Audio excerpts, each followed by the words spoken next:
Hello and welcome to यज्ञ investment academy. मेरा नाम है शनिक भंडारी और आज की ताज़ा खबर के इस नए एपिसोड में आप सभी का बहुत बहुत स्वागत है। तो हमेशा की तरह वर्ल्ड इकोनॉमी के साथ शुरुआत करेंगे, जहां हम सबसे पहले नज़र डालेंगे यूएस के डेट के बारे में। सो यूएस का जो डेट है that has officially cross $37 trillion. जी हाँ, this number was looming for quite some time, especially जुलाई 4 को जब one big beautiful act came into force. So उसके बाद यूएस का जो डेट सीलिंग है उसे बढ़ा दिया गया था। तो अभी तक के जो डेट का 36 ट्रिलियन के about something little higher than 36 trillion पे यहाँ पे यूएस का डेट पे सीलिंग थी। And when this ceiling has increased, ये सीलिंग जब बढ़ाई गई तो उसके बाद से यानी कि 4 जुलाई से लगभग 780 बिलियन का डेट रेज किया गया है from 4 August till 4 July till 9 August. So overall अगर हम देखें तो यूएस का जो डेट है वो काफ़ी तेज़ी से इंक्रीज हुआ है, स्पेशली सिंस कोविड। सो 2019 में जब सीलिंग थी that was around $22 trillion, and just before Covid जब ये सीलिंग हटाई गई थी तो the debt US debt was around $22 to $23 trillion. So उसके बाद यानी कि लगभग लास्ट 5 सालों की बात अगर हम देखें तो ये पीरियड में ऑलमोस्ट $14 ट्रिलियन का डेट यूएस इकोनॉमी के ऊपर आया है। एंड जो ओवरऑल स्पेंडिंग है, जो इंटरेस्ट स्पेंड यहाँ पे यूएस का है, that is amounting to almost $3 billion per day. So every day the US is spending $3 billion just to pay interest on the loan that they are having. So अगर हम एक simple word में बात करें तो ये एक अनसस्टेनेबल फिस्कल पाथ है। So the things are keep getting worsen as time is passing. So US का डेट जो है एक बहुत बड़ा टाइम बॉम्ब माना जा रहा है। Many investors have already talked about US का डेट कितना हार्मफुल हो सकता है, एंड ये डेट जो है अभी और बढ़ता हुआ ही नजर आ रहा है। So the next news is also regarding US ने में प्रेसिडेंट ट्रंप ने जो उनका 401k है उसमें क्रिप्टो एंड प्राइवेट इक्विटी जैसे ऑल्टरनेटिव इन्वेस्टमेंट्स को अलाउ करने के लिए एक एग्जीक्यूटिव ऑर्डर साइन किया है। सो प्रेसिडेंट ट्रंप ने कहा कि जितने भी ऑल्टरनेट इन्वेस्टमेंट्स है, for example private equity, crypto currency, real estate and other alternative assets, they are all now going to be eligible for the retirement savings that is in the form of 401k accounts. So 401k is similar to India का NPS या India का EPF जैसा हम बोल सकते हैं। NPS में जैसे डिफरेंट स्कीम सिलेक्ट करी जा सकती है, वैसे ही 401k में भी डिफरेंट स्कीम सिलेक्ट करी जा सकती है based on the risk profile of the investor. So every fund has different risk profile, different allocation to various assets, and now in allocation में 401k में क्रिप्टो करेंसीज जैसे alternative investments भी शामिल किए जा सकते हैं। यहाँ पे माना जा रहा है कि benefits is that more investors can, मतलब इन्वेस्टर्स को ज़्यादा एवेन्यूज मिलेंगे for investment, but the risk is also very high. So यहाँ पे जो ऑल्टरनेटिव इन्वेस्टमेंट्स है वो यहाँ इतनी ट्रांसपेरेंट नहीं होती है, प्लस उनकी जो फीस है वो भी काफ़ी हाई होती है। फॉर एग्जांपल जो यूएस में जो 401k की फीस मानी जाती है दैट इज़ अराउंड 0.3% का एनुअल चार्ज यहाँ पे एक एवरेज नंबर है। लेकिन जो private equity and alternative investments है उनका जो एक्सपेंस रेशियो है दैट इज़ अराउंड 1 to 2%। सो बहुत सिग्निफिकेंटली हायर एक्सपेंस रेशियो यहाँ पे स्पेंड करना पड़ सकता है in order to maintain this assets. इसके साथ साथ ये जो इन्वेस्टमेंट्स है अगर हम इसका टोटल वैल्यू देखें, सो टोटल 401k का balance currently is around $9 trillion. And अगर हम क्रिप्टो करेंसीज का ओवरऑल मार्केट कैप देखें, यानी कि सारे ही क्रिप्टो करेंसीज बिटकॉइन इथेरियम जैसे जो भी सारे करेंसीज है उनका market cap is estimated to be around $4 trillion. So ये जो कैपिटल है 401k का that is 2.25 times of the overall crypto assets as of now. So ये एक बहुत बड़ा, अगर ये चीज़ें इम्प्लीमेंट होती है एंड यहाँ से एक सब्सटैंशियल फ्लो आता है टुवर्ड्स द क्रिप्टो मार्केट, तो that can also boost the rally in the bitcoin and other crypto currencies. इसके साथ साथ क्रिप्टो करेंसीज के लिए एक और फेवरेबल स्टेप यहाँ पे जो इकोनॉमिक पर्सपेक्टिव से दिख रहा है that is the appointment of mister Stephen Miran on the Fed board of governors. So Federal Reserve के ऊपर एक वहाँ पे एक एम्प्टी स्लॉट था, एंड उसे फिल किया मिस्टर स्टीफन मिरान ने, who is a supporter of the crypto currencies. And ऐसा भी माना जा रहा है he is also looking for a looser monetary policy, यानी कि रेट कट्स के लिए वो फेवर कर सकते हैं। एंड आगे सितंबर में जब यूएस फेड की मीट रहेगी तो उनका वोट भी काउंट होगा। सो अभी यूएस और यूएस के रेट कट और क्रिप्टो करेंसीज का पुश में क्या रीजन, क्या रिलेशन है, अगर हम वो समझे।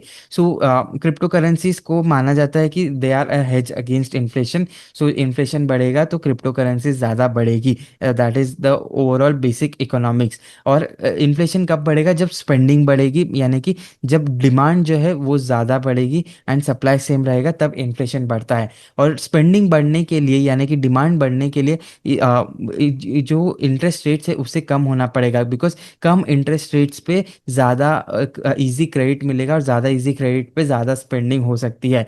सो इसी वजह से रेट कट का जो एक्सपेक्टेशन है वो अभी बढ़ता हुआ नजर आया, and that is also fuelling the growth of crypto currencies.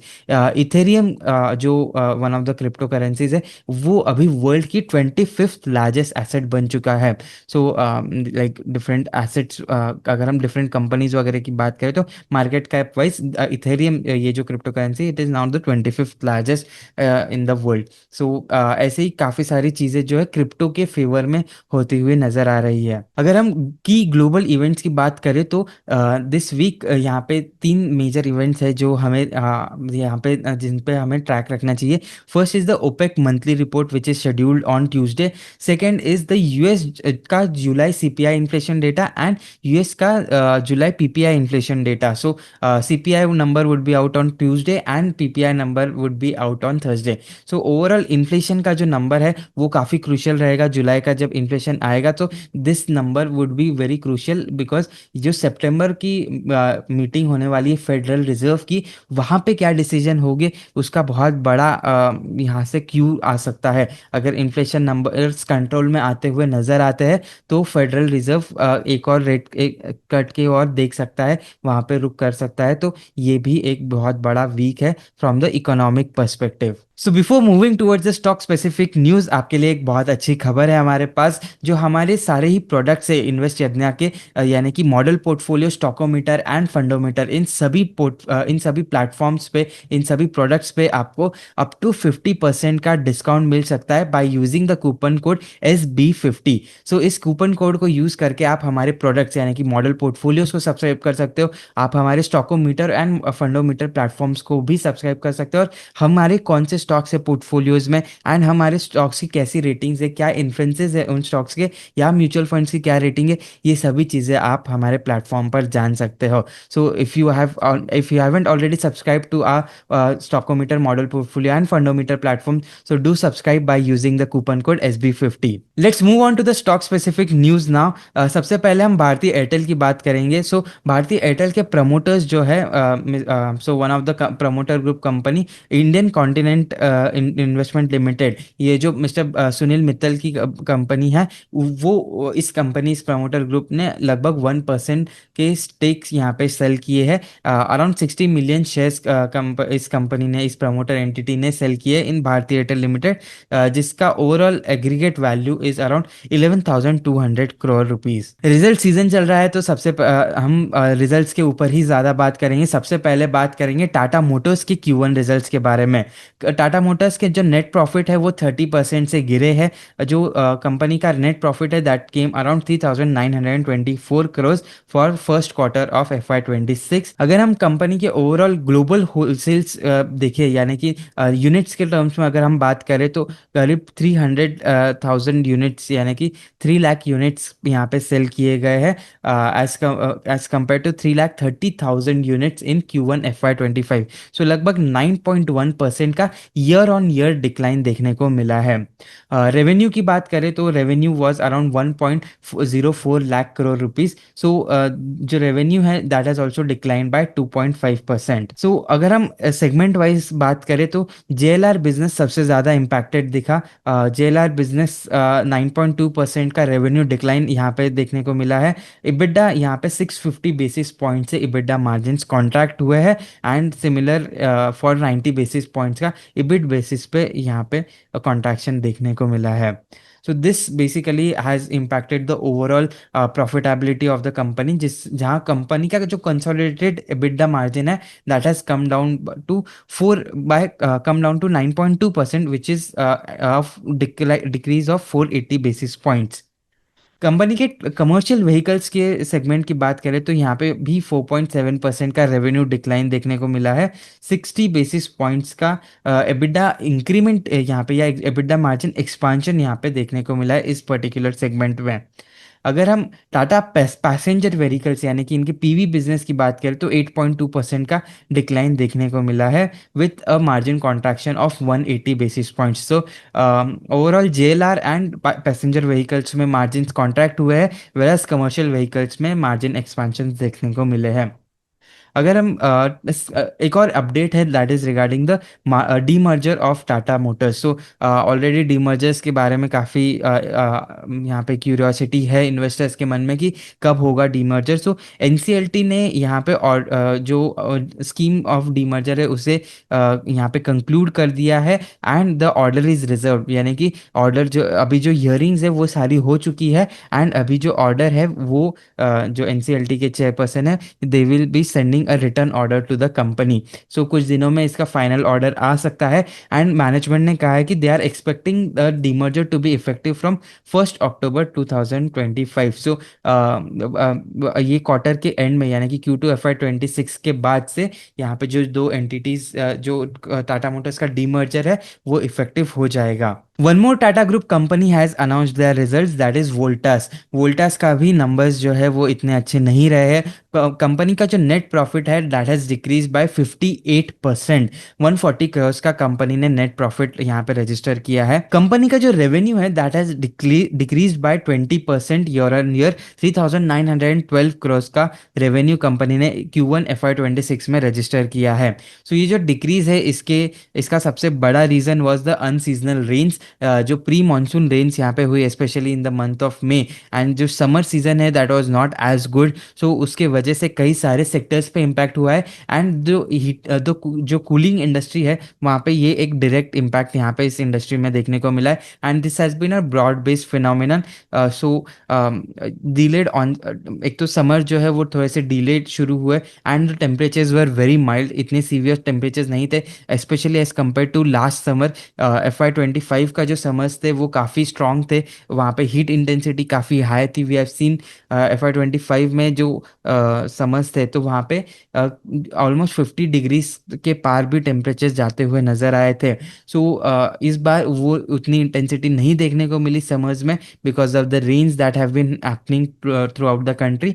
सो इसका direct impact was on the demand of the AC industry. So overall एक हाई बेस था पिछले साल का, एंड उसके बाद एक लो इंटेंसिटी वाला समर जो था that has all contributed to a decline of revenues especially in the unitary cooling product segment. So ये जो कंपनी का रूम एसी वाला सेगमेंट है दैट है उस सेगमेंट का रेवेन्यू 25% से डिक्रीज हुआ है। कंपनी का जो electromechanical projects and services business है that has again that has also shown a revenue decline of 3%। यहाँ पे कंपनी का जो प्रॉफिटेबिलिटी है, so unitary cooling product segment की प्रॉफिटेबिलिटी में काफ़ी इम्पैक्ट देखने को मिला है, बिकॉज कंपनी ने कहा है कि उन्होंने सेकेंडरी सेल्स को बूस्ट करने के लिए अपने एडवर्टीजमेंट एंड प्रमोशन स्कीम्स पर काफ़ी ज़्यादा फोकस किया। डिस्काउंटिंग यहाँ पे काफ़ी ज़्यादा हुई है, एंड जिसके वजह से कंपनी के मार्जिन्स पे प्रेशर आया है, एंड इस सेगमेंट का रेवेन्यू इस सेगमेंट की प्रॉफिटेबिलिटी 327 करोड़ से गिर के 104 करोड़ पर आ गई है। कंपनी का कहना है कि they are still the number 1 player in YTD June 2025 as of June 2025। So room ACs में they are still the largest market player with 17.8% market share, but March 25 में इनका मार्केट शेयर 19% का था। तो यहाँ पे एक और concerning fact is that the market share has declined for this particular company. इसी इंडस्ट्री की अगर हम बात कर रहे हैं तो पीजी इलेक्ट्रोप्लास्ट की भी बात कर लेते हैं। कंपनी के रिजल्ट्स तो फ्राइडे को आए, लेकिन ड्यूरिंग मार्केट आज आए एंड कंपनी का स्टॉक रिजल्ट आने के बाद 23% से डिक्लाइन हुआ। क्या हुआ है रिजल्ट्स में ये समझते हैं। रेवेन्यू जो है वो 14% से बढ़े हैं on a year on year basis. 1504 crore का रेवेन्यू कंपनी ने इस सेगमेंट में रजिस्टर किया है। एबिडा की बात करेंगे तो 139 करोड़ का एबिडा था, which was up 4%। Margin contraction देखने को मिला ऑफ 90 बेसिस पॉइंट्स। पैट की बात करेंगे तो कंपनी का जो पैट है वो 21% से डिक्रीज हुआ to 67 crore rupees. So overall ये जो एसी इंडस्ट्री का इम्पैक्ट है जो हमने ऑलरेडी वोल्टास के लिए बात करी, सो that has also affected PG Electroplast. So company का जो मेजर रेवेन्यू आता है that is 2/3 of their revenue is coming from the room AC segment, and ये सेगमेंट अंडर प्रेशर था despite the overall broader pressures. यहाँ पे 15% का year on year growth देखने को मिला है। हाउएवर कंपनी का कहना है कि चैनल इन्वेंट्री जो है वो काफ़ी ज़्यादा बढ़ गई है। जो एवरेज नॉर्मल इन्वेंट्री का रेंज है that is around 1.4 to 1.5 million, यानी कि 14 से 15 लाख यूनिट्स का इन्वेंट्री चैनल में होता था। अभी ये जो इन्वेंट्री है that is increase to 25 to 30 lakhs, यानी कि डबल हो चुका है इन्वेंट्री लेवल्स। इसके साथ साथ मेजर ओईएम्स जैसे कि Voltas and Blue Star has also reported decline in the revenues. So Voltas ने 25% का रूम एसी सेगमेंट का रेवेन्यू डिक्लाइन नोटिस किया।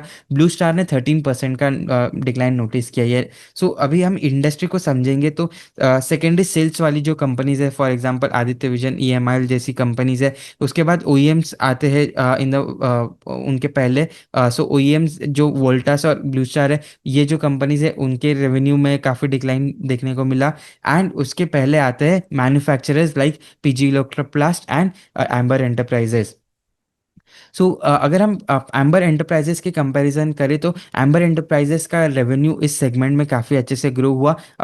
हालांकि उन्होंने कहा है कि उनका जो कमर्शियल एसी वाला बिजनेस है वो ज़्यादा अच्छा किया है, and over and above they have also added another customer in this quarter. So इस वजह से भी एम्बर एंटरप्राइजेस का जो रेवेन्यू ग्रोथ है वो काफ़ी अच्छा था। एंड प्लस कंपोनेंट्स पे एम्बर एंटरप्राइजेस का फोकस ज़्यादा हो गया है rather than box building the entire product. So that is also switch for amber enterprises, and उनका जो डाइवर्सिफिकेशन है वो भी काफ़ी अच्छा प्ले आउट होता हुआ नजर आया, specially in the downturn of the AC industry.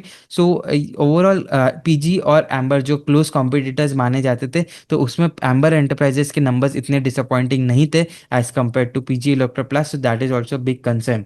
इसके साथ साथ पीजी के जो गाइडेंस है FY 26 का वो भी रिवाइज किया गया, डाउनलोड रिविजन हुआ है ऑब्वियसली। सो कंपनी ने जो 30% का ईयर ऑन ईयर का ग्रोथ यहाँ रेवेन्यू ग्रोथ की बात करी थी, वो अभी उन्होंने 17 टू 19% की ग्रोथ पर कंपनी ने यहाँ पे सेटल किया है अपने रिवाइज एस्टिमेट्स को। प्रोडक्ट्स बिजनेस का जो कंपनी का रेवेन्यू है it will come down from 35% growth to 17 to 21% growth. So यहाँ पे जो मेन प्रोडक्ट्स बिजनेस में ही कंपनी का ओवरऑल एसी बिजनेस आता है। सो दैट वो जो ग्रोथ है ये यहाँ पे उसे अगेन कंपनी ने गाइड लोअर ग्रोथ के लिए गाइड किया है। कंपनी के इलेक्ट्रॉनिक्स डिवीजन का जो ग्रोथ है that has decrease from 43% to 29%। इसके साथ साथ कंपनी ने एक और चीज़ बताई कि जो 40% का कंपनी नेट प्रॉफिट की बात कर रही थी, यानी कि एक मार्जिन एक्सपांशन की बात कर रही थी, so that has now been guided lower to 3 to 7% revenue growth, यानी कि सिर्फ 300 से 310 करोड़ का पैट ग्रोथ, यहाँ पे सॉरी पैट ग्रोथ की बात मैं कर रहा था। सो पैट ग्रोथ जो है वो 300 से 310 करोड़ पे आ जाएगा, आकर सेटल होगा। सो ओवरऑल मार्जिन कॉन्ट्रैक्शन यहाँ पे देखने को मिल सकता है, एंड जो गाइडेंस नंबर्स है वो भी कम होते हुए नजर आ रहे हैं। So that has all created a बज अराउंड दिस स्टॉक, जिसकी वजह से ये स्टॉक जो है 23% से डिक्लाइन हुआ है।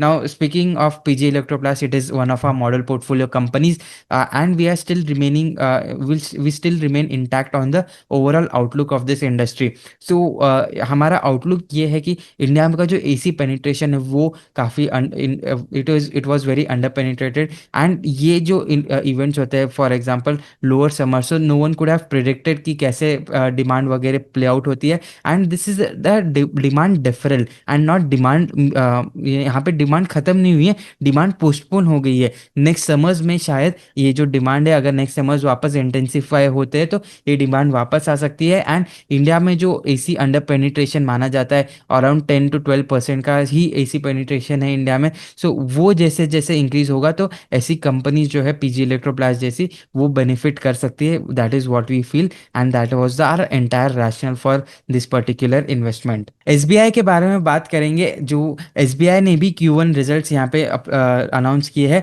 12% का पैट ग्रोथ इस बैंक ने रजिस्टर किया है। नेट इंटरेस्ट इनकम की बात करें तो यहाँ पे एक स्लाइड डिक्लाइन देखने को मिला है 0.13% का। सो 41,072 करोड़ का नेट इंटरेस्ट इनकम कंपनी ने रजिस्टर किया। अगर ओवरऑल इंटरेस्ट इनकम की बात करें तो इंटरेस्ट इनकम 6% से इंक्रीज हुए टू 1,17,000, ऑलमोस्ट 1,18,000 करोड़ रुपीस। लेकिन इंटरेस्ट एक्सपेंसेस जो है वो भी 9% से बढ़े, तो as compare to an increase in interest income of 6%, interest expense increase by 9% to 77,000 crore rupees रफली।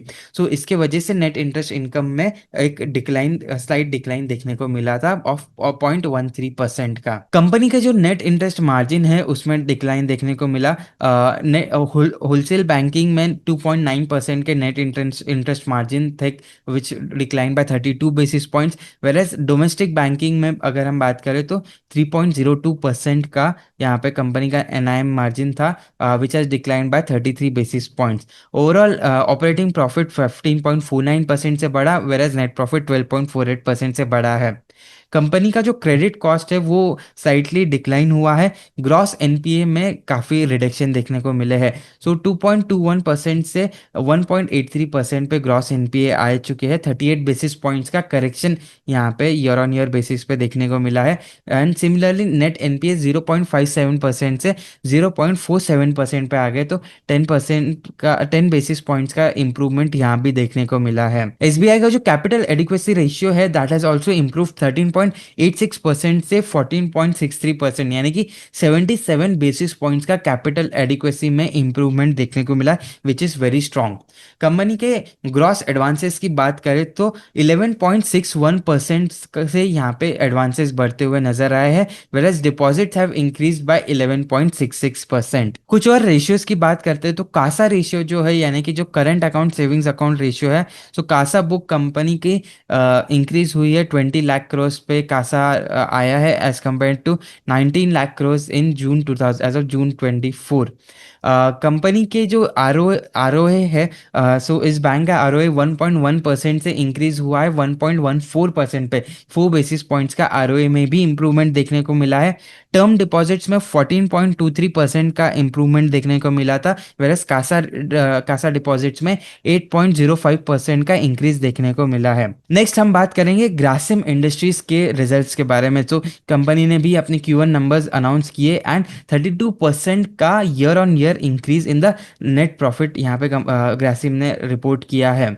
सो ओवरऑल रेवेन्यू की बात करें तो रेवेन्यू में एक अच्छा ग्रोथ देखने को मिला है। 16% का ओवरऑल एक डिसेंट ग्रोथ यहाँ पे कंपनी ने रजिस्टर किया। 40,118 करोड़ का कंसोलिडेटेड रेवेन्यू नंबर यहाँ पे इस क्वार्टर में कंपनी ने रिपोर्ट किया है। एबिटा जो है कंपनी का वो काफ़ी इंप्रूव हुआ है, 4740 करोड़ से 6430 करोड़, यानी कि 6430 करोड़ का EBITDA, which is an improvement of 36%। इसके साथ साथ कंसोल पैट जो है कंपनी का वो 1075 करोड़ से इंप्रूव होकर 1419 करोड़ पर आया है। सो एक काफ़ी अच्छा नंबर यहाँ पे कंपनी का कंसोल बेसिस पे रहा है। लेकिन कंपनी का जो स्टैंड अलोन नंबर्स है वो इतने अच्छे नहीं दिख रहे, बिकॉज कंपनी का जो पैट है स्टैंड अलोन बेसिस पे वो 52 करोड़ से बढ़ के 118 करोड़ पर आ चुका है। बिजनेस सेगमेंट्स की बात करें तो सेल्यूलोस फाइबर्स का जो बिजनेस है वो 7% से इंक्रीज हुआ। हुआ, whereas EBITDA has decline by 20%। सो यहाँ पे कंपनी ने कहा है कि जो की इनपुट प्राइसेस है वो बढ़ते हुए नजर आए हैं, एंड कंपनी ने इन्हें पार्शियली पास ऑन किया है, लेकिन इसके बावजूद भी 20% EBITDA डिक्लाइन देखने को मिला टू 322 करोड़ रुपीज। कंपनी का जो केमिकल बिजनेस है वो अच्छे से परफॉर्म करता हुआ नजर आया है। रेवेन्यू इस सेगमेंट का 16% से बढ़ा, EBITDA हालांकि 36% से बढ़ता हुआ नजर आया है। सो कंपनी ने कहा है कि कॉस्टिक एंड क्लोरीन डेरिवेटिव्स के परफॉर्मेंस में इंप्रूवमेंट देखने को मिली है। यहाँ पे इसके वजह से ही कंपनी का EBITDA मार्जिन जो है वो एक्सपांड होते हुआ है, एंड EBITDA में एक स्ट्रॉन्ग इंप्रूवमेंट देखने को मिला। So domestic caustic sales volume जो है वो 8% से बढ़े, where specialities chemical sales volume 6% से बढ़े in this particular quarter. Company is also the holding company of UltraTech Cement. So cement business भी कंसोल नंबर्स में आता है। सीमेंट बिजनेस में 9.7% का वॉल्यूम ग्रोथ देखा गया था। 8.7% volume growth in grey cement volume was also registered, and company का जो एबिडा पर टन है अल्ट्राटेक का बेसिकली वो 37% पे से इम्प्रूव हुआ है to 1248 crore, led by lower logistics cost, fuel cost and lower power cost as well. So overall cement business का रिजल्ट जो है हमने ऑलरेडी कवर भी किए हैं। सो ये जो नंबर्स है ये ऑलरेडी मार्केट को भी पता थे। पेंट्स बिजनेस हालांकि एक इंटरेस्टिंग यहाँ पे फैक्टर रहेगा देखने के लिए। सो पेंट्स बिजनेस के लिए कंपनी ने कहा है कि जो बिरला ओपस है, सो ये ऑलरेडी यहाँ पे इंडिया का थर्ड लार्जेस्ट पेंट मैन्युफैक्चरर बन गया है in terms of revenue, that is what the internal estimates are saying. So company का कहना है कि एक double digit Q revenue growth यहाँ पे कंपनी ने रजिस्टर किया है। कंपनी का जो पेनिट्रेशन है वो अक्रॉस वेरियस कैटेगरीज एक्सपांड हुआ है, डिस्ट्रीब्यूशन नेटवर्क भी एक्सपांड हुआ है। So currently Birla opus is now available in 8,000 plus towns in India. इसके साथ साथ जो उनका खड़गपुर प्लांट है वो भी नेक्स्ट क्वार्टर यानी कि Q2 FY26 में कमीशन हो जाएगा। कंपनी के जो फाइनेंशियल सर्विसेज बिजनेस है, तो जो NBFC एंड HFC है, सो वहाँ पे 30% का ईयर ऑन ईयर ग्रोथ देखने को मिला है in terms of the overall lending portfolio. So 1,65,000 crore का एसेट बुक यहाँ पे यहाँ पे लेंडिंग पोर्टफोलियो यहाँ पे इंक्रीज हुआ है, एंड टोटल AUM जो है इनके फाइनेंशियल सर्विसेज बिजनेस का, so that includes the AMC, the life insurance and the health insurance. So ये इंक्रीज हुआ है by 20% to 5,53,000 crore. So that is it for today. I hope आपको आज का ये वीडियो पसंद आया होगा। ऐसे ही और वीडियोस के लिए यज्ञा इन्वेस्टमेंट एकेडमी के साथ बने रहिए, और इस वीडियो को ज़्यादा से ज़्यादा लाइक कीजिए, अपनी व्यूज़ कमेंट्स में बताइए, और ज़्यादा से ज़्यादा लोगों के साथ इसे शेयर करना ना भूलिएगा। और ऐसे ही और फंडामेंटल एनालिसिस के लिए बने रहिए यज्ञा इन्वेस्टमेंट एकेडमी के साथ। Thank you.